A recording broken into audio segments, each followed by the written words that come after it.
Hello, everyone. Dan here from the Next Issue Podcast. On today's video, I'll be doing a review for The Riddler, Year 1, Issue number 4.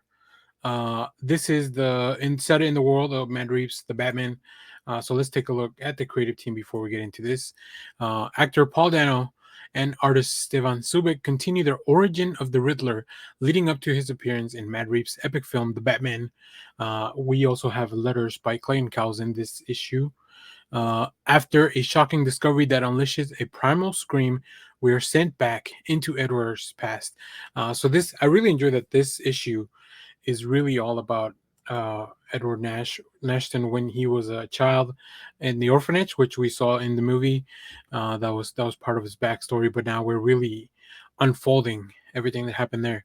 Like drifting through a nightmare, we experience Edward's traumatic upbringing, beginning with an abandoned baby howling on the steps of the Gotham orphanage. Through the filter of Edward's memories, we experience his brutal past, but also learn a once possible hope, a hope that was dashed and that led to a lifelong obsession and hatred of Thomas Wayne. And I think my favorite part about this book and this series, and there's a lot of really good stuff, including the art, but my favorite part is that I wonder if this is Paul Dano's just expansion of the character's origin and how he used these motivations to play the role in the film, right? I think if you're reading this, you really understand the Riddler that we saw in the film and why what he was trying to accomplish and his motivations. So let's go take a look at some preview art. I'll talk more about this issue. And this issue is probably one of the darkest ones, especially because we're dealing with a lot of childhood trauma from Edward Nashton.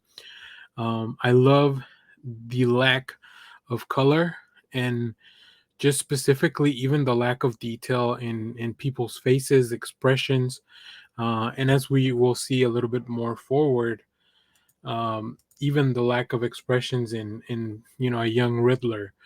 All the adults have this look like they just look very creepy, right? And I understand there's an ambience that they're trying to build with this book, and I think it really delivers. I think Subic is the perfect artist for something like this. The painterly style, the washed out tones, and I just love the panel progression as we zoom in here into a young Edward. There's also this really cool. There is a riddle in the book that you can solve throughout. At the end of the book, and a lot of the clues are laid out here in these opening panels. So make sure to go check that out. Maybe I'll make a small video on that, on the reveal of what it is. I'm a little proud that I actually figured that out. Although it's not the most difficult thing in the world, but sometimes details like that just fly over my head.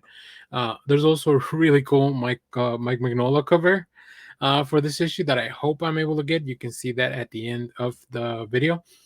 But man, yeah, this series just I love the film. If you love the film, I think you're really enjoying this series because it only expands on the character of the Riddler in such a way that really makes you believe his motivations. But not only that, it expands on Gotham and explains what Gotham was like, years and years prior to the film. Gotham is as much part of the problem here as the Riddler, and it's part of that exploration that Paul Dano and Subic are going through in this book. Specifically, like I said, this issue deals a lot with the childhood trauma, and that's probably even stronger. Is just so well done. Very excited for this series to continue. So as always, thank you for watching, everyone. Remember to share, like, subscribe, hit the bell so you know when we go live. That is most Saturdays, 10 a.m. Central Standard Time.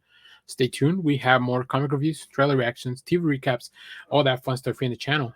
Thanks for watching, everyone. Bye-bye.